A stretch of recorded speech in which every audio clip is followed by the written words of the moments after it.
ایک constitutional relationship نہیں ہے، اور بڑا آپ نے صحیح بتایا کہ جب ڈیم بنانے ہوتے ہیں تو پھر تو ہر قسم کے وعدے کیے جاتے ہیں، لیکن پھر جب شیئرنگ کی بات آتی ہے تو کہتے ہیں کہ جی یہ تو کاغذ پر لکھا ہی نہیں ہوا کہ ہماری کیا کس قسم کا ہمارا تعلق ہے۔ نائلہ کیانی اگر ماؤنٹ ایوریسٹ سر کر لے تو ہمارے پورے پاکستان کی ہیرو ہے، ہمارے محکمہ سیاحت کیٹو بیچتے ہیں پوری دنیا میں، لیکن جب وہ کہتے ہیں آئینی حقوق تو وہ کہتے ہیں جناب آپ متنازع علاقہ ہیں۔ جی اچھا، تو جانی صاحب جو کانسٹیٹیوشنل ریلیشنشپ کی آپ کی نظر میں کس قسم کی کانسٹیٹیوشنل ریلیشنشپ ہونی چاہیے؟ یہ گزارش کر رہا تھا کہ انہوں نے ایک نوٹیفکیشن 71 میں جاری کیا گیا ہے جس میں لکھا ہے کہ it shall be treated like any other province of Pakistan.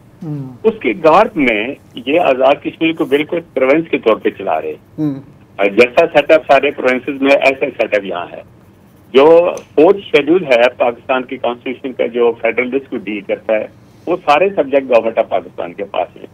وہ لیجسلیٹو پاور بھی ان کے پاس ہیں، ایگزیکٹو پاور بھی ان کے پاس ہیں، اس کے بعد پالیسی ڈسیزن میکنگ پاور انہیں کے پاس ہے۔ یہی معاملات سارے پروونسز کے لیے انہوں نے باقی پروونسز میں اپلائی کرتے ہیں، لیکن آزاد کشمیر کے حوالے سے سارے لیجسلیٹو پاور ایگزیکٹو ان کے پاس ہونے کے باوجود بھی ہمیں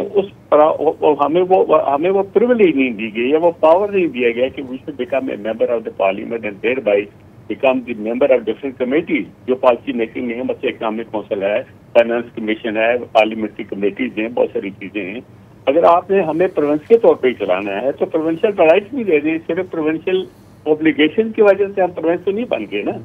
آپ پروونشل اوبلیگیشن ہم پہ امپوز کرنے کے بعد کہتے ہیں نہیں جی آپ یہ ڈسپیوٹڈ ایریا ہے، ہم آپ کو یہاں نمائندگی اس لیے نہیں دے سکتے کہ کشمیر کا مسئلہ متاثر ہو جائے گا۔ تو کشمیر کا مسئلہ مجھے سمجھ نہیں آتی کیسے متاثر ہوگا، وہ بھی پاور آپ کے پاس ہے۔ آپ نے آزاد کشمیر کا جو ہمیں کانسٹیٹیوشن دیا ہوا ہے، اس کانسٹیٹیوشن میں جو پاور آپ نے اپنے پاس رکھنے تھے وہ اپنے پاس رکھ لیے ہیں، جن میں سے ایک پاور یہ دیا ہے کہ all the matters related to the UNCIT resolution shall be the exclusive privilege of the government of Pakistan۔ جب یہ آپ ہی کی پریویلیج ہے اور آپ ہی نے مسئلے کو حل کروانا ہے تو ہمارا اس میں کیا قصور ہے کہ مسئلہ حل نہیں ہو رہا ہے؟ آپ ہمیں جس طریقے سے ایک پروونس کے طور پہ چلاتے ہیں تو پروونشل اوبلیگیشن کے ساتھ پروونشل رائٹس بھی دے دیں، اس سے کشمیر کا مسئلہ کوئی متاثر نہیں ہوتا۔ یہ رائٹس کی بات ہے، یہ کشمیر کی ریزولوشن کی بات نہیں ہے۔ جب تک ہم آپ کے پاس ہیں تب تک ہمیں یہ رائٹس دے دیں آپ۔ جب ہم